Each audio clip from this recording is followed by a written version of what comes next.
নমস্কার বন্ধুরা, welcome to এসটিউনিক sports. বন্ধুরা, এই ভিডিওতে আমরা কথা বলবো শুধুমাত্র ট্রান্সফার আপডেট নিয়ে। হঠাৎই কিন্তু ট্রান্সফার মার্কেট প্রচণ্ড গরম হয়ে গেছে, বেশ কিছু বড় বড় আপডেট বেরিয়ে আসছে, সেগুলো শেয়ার করে নেব। খুবই একটা ইন্টারেস্টিং ভিডিও হবে, শুরু থেকে শেষ পর্যন্ত দেখো। আর ভিডিও ভালো লাগলে সকলে একটা করে লাইক করে দিও। আর যারা চ্যানেলে প্রথমবারের জন্য এসেছো, মনে করে চ্যানেলটাকে সাবস্ক্রাইব করে তার পাশের বেল আইকনটাকে অন করে রেখো। অনেকেই ভিডিও দেখছো, হয়তো সাবস্ক্রাইব করতে ভুলে যাচ্ছ, সকলে কিন্তু সাবস্ক্রাইব করে নিও, তাহলে তোমাদের প্রিয় দলের খেলার সমস্ত আপডেট তোমরা এখানে পেয়ে যাবে। তো চলো আর দেরি না করে ভিডিও শুরু করা যাক। তো প্রথমেই যদি আমরা কথা বলি বিদেশি প্লেয়ারকে নিয়ে, তো তোমাদের বেশ কিছুদিন আগেই জানিয়েছিলাম 29 বছর বয়সী Brazilian attacking midfielder player Lucas Brambilla, যার সাথে কিন্তু চেন্নাই এফসির একটা ভালো লিঙ্ক আপ তৈরি হয়েছে। যদি সব কিছু ঠিকঠাক থাকে তাহলে কিন্তু তাকে আমরা পরবর্তী সিজনে চেন্নাই এফসির জার্সি গায়ে দেখতে পাবো। তো আজকে কিন্তু অফিসিয়ালি চেন্নাই এফসির তরফ থেকে তাদের ষষ্ঠ বিদেশি প্লেয়ারের অ্যানাউন্সমেন্ট করে দেওয়া হলো। চেন্নাই এফসিতে কিন্তু লুকাস ব্রাম্বিলা যোগদান করলো। তো একজন ব্রাজিলিয়ানের পরিবর্তে কিন্তু আরও একজন ব্রাজিলিয়ানকে নিয়ে আসা হয়েছে। লাস্ট সিজনে কিন্তু সাইপ্রাসের টপ লিগে সে খেলেছে, সেখানে 36টা ম্যাচে 7টা গোল 7টা অ্যাসিস্ট করার অভিজ্ঞতা রয়েছে।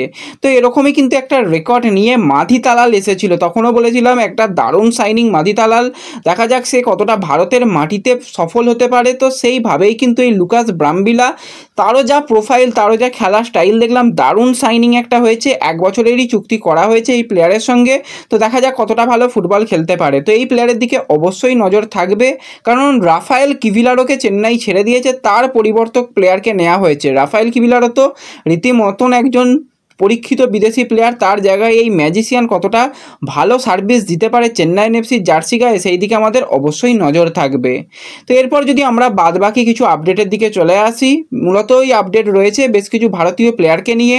প্রথম যে প্লেয়ারের আপডেট দিয়ে দেবো, 22 বছর বয়সী ভারতীয় গোলকিপারের প্লেয়ার শুভজিৎ ভট্টাচার্য। তো যাকে কিন্তু আমরা আই লিগে দেখেছিলাম চার্চিল ব্রাদার্সের হয়ে, এবং সেখানে মূলত সে রিজার্ভেই ছিল, একটা ম্যাচে গেম টাইম পেয়েছিল। তো এই প্লেয়ারকে কিন্তু সাইন করিয়ে নিয়েছে মোহামেডান, এবং মোহামেডান রীতিমতন কিন্তু ট্রান্সফার মার্কেটে একদম মানে ভালো কাজ করছে এবং শক্তিশালী একটা দল গঠন করতে চাইছে। সেইভাবেই কিন্তু তাদের গোলকিপারকে তারা চূড়ান্ত করে নিল। এর সাথে সাথেই কিন্তু ইস্টবেঙ্গলের টার্গেটে থাকা প্লেয়ারকেও কিন্তু এবার মোহামেডান তাদের দলে নিতে চলেছে। তো সেই প্লেয়ারকে নিয়ে একটু আপডেট দিয়ে দিই। অনেকেরই হয়তো খারাপ লাগবে যে এই প্লেয়ার ইস্টবেঙ্গলে আসছে না, মোহামেডানে আসছে, তো সেই প্লেয়ারকে নিয়ে একটু আপডেট দিয়ে দিই। 24 বছর বয়সী ভারতীয় রাইট উইঙ্গারের প্লেয়ার মাখান ছোটে হায়দ্রাবাদের সঙ্গে 2026 সাল পর্যন্ত কন্ট্রাক্টেড ছিল।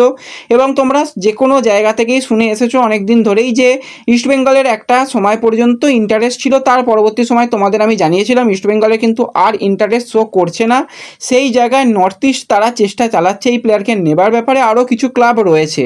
তো আজকে যেটা শোনা যাচ্ছে এই প্লেয়ারকে নেবার ব্যাপারে কিন্তু অ্যাডভান্স লেভেলে কথাবার্তা চালাচ্ছে এই মুহূর্তে মোহামেডান। যদি সব কিছু ঠিকঠাক দিকে এগোয় তাহলে কিন্তু পরের সিজনে মাখান ছোটেকে কিন্তু আমরা সাদা কালো জার্সি গায়ে দেখতে পাবো, তার সম্ভাবনাটাই অনেকটাই বেশি তৈরি হয়েছে।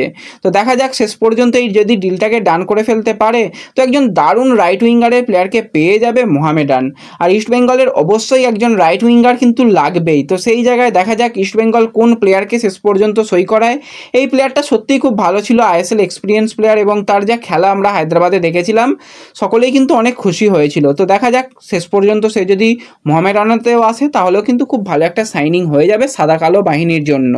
এরপরে যদি আমরা আরও একজন ইস্টবেঙ্গলের প্লেয়ারকে নিয়ে বলি, তোমাদের কিছুদিন আগেই জানিয়ে দিয়েছিলাম সেই প্লেয়ার কিন্তু আজকে রীতিমতন আবেগঘনভাবে একটা পোস্ট এবং সেই ইস্টবেঙ্গলকে বিদায় জানালো। তো প্লেয়ারটার অন্য কেউ নয়, 25 বছর বয়সী বাঙালি অ্যাটাকিং মিডফিল্ডারের প্লেয়ার মোহিতোষ রয়।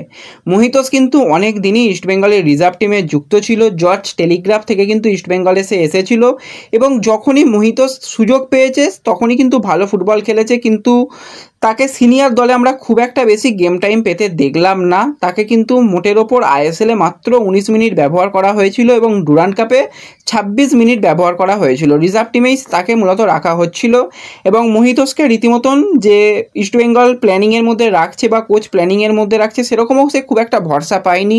একটা সময় পর্যন্ত পাঞ্জাব তাকে একটা ভালো অফার করেছিল, কিন্তু সে পাঞ্জাব নয়, সে কিন্তু বাংলার আর এক প্রধান মোহামেডানে একটা শর্ট টার্ম কন্ট্রাক্টে যোগদান করতে থাকতে চলেছে। তো মোহিতোস যথেষ্ট ইস্টবেঙ্গলকে ভালোবাসে, একজন ইস্টবেঙ্গল অন্তত তার পান আমরা আগেও দেখেছি, সে গোল করে তার সেলিব্রেশনেই বোঝা যেত এবং সত্যিই প্লেয়ারটাকে মিস করব। এবং ইস্টবেঙ্গল দলে অ্যাটাকিং মিডিয়ার অভাবটা কিন্তু পরবর্তী সময় লক্ষ্য করা যাবে। আজকে সে নিজস্ব সোশ্যাল মিডিয়াতে একটা আবেগঘন পোস্ট করেছে, সেটা তোমাদের পাশে দিয়ে দিলাম, তোমরা দেখে নিতে পারো। এবং সে যোগদান করতে চলেছে সাদা কালো ব্রিগেডে। তো আমাদের তরফ থেকে কিন্তু অনেক শুভেচ্ছা রইল মোহিতোসের জন্য। সে পরবর্তী সময় আরও ভালো ফুটবল খেলুক। বাঙালি প্লেয়াররা যত উঠে আসবে, যত খেলবে, যত গেম টাইম পাবে, ততই ভালো। আমরা আদিত্য পাত্রকেও দেখছি ইস্টবেঙ্গলের সঙ্গে এখন কন্টিনিউ করছে, কিন্তু আদিত্যর কাছেও সুযোগ রয়েছে অন্যান্য ক্লাবে গিয়ে প্রপার গেম টাইম পাক। কিন্তু ইস্টবেঙ্গলের সিনিয়র টিমে হয়তো আদিত্য পাত্রের গেম টাইমের অভাব থাকবেই, কারণ দেবজিৎ এসে গেছে, সেই জায়গায় প্রফসকান সিং গিল রয়েছে। তারপরও আদিত্যকে কতটা কি ইস্টবেঙ্গলের মতন ক্লাব সুযোগ দিতে পারবে জানা নেই, কিন্তু রিজার্ভ টিমে অবশ্যই আদিত্য সুযোগ পাবে। কিন্তু সেখানেও কম্পিটিশান তৈরি হয়ে গেছে, অনেক প্লেয়ার এসে গেছে। তো দেখা যাক পরবর্তী সময়, আমাদের তরফ থেকে তো অনেক অনেক শুভেচ্ছা রইল। সে আরও ভালো ফুটবল খেলুক, আরও নিজের নামের প্রতি সুবিচার করুক এবং পরবর্তী সময় আবারও সে লাল হলুদ বাহিনীতে ফিরে আসুক, এটা তো আমরা চাই। তো আরও কিছু প্লেয়ার ইস্টবেঙ্গল দল ছাড়তে চলেছে, এটুকু তোমাদের বলে রাখলাম। তো নামগুলোও পরবর্তী সময় আস্তে আস্তে জানিয়ে দেবো। যতক্ষণ না অফিসিয়াল হচ্ছে ততক্ষণ কিন্তু কিছুই বলা যায় না, সব কিছু ওই চলছে এরকম একটা ব্যাপার। যেহেতু এটা অফিসিয়াল হয়ে গেছে তোমাদের সঙ্গে শেয়ার করে দিলাম। তো তোমরা কারা কারা মোহিতোসকে মিস করবে অবশ্যই একটু কমেন্টে জানিও। তো এই ভিডিওতে এটুকুই আলোচনা করার ছিল।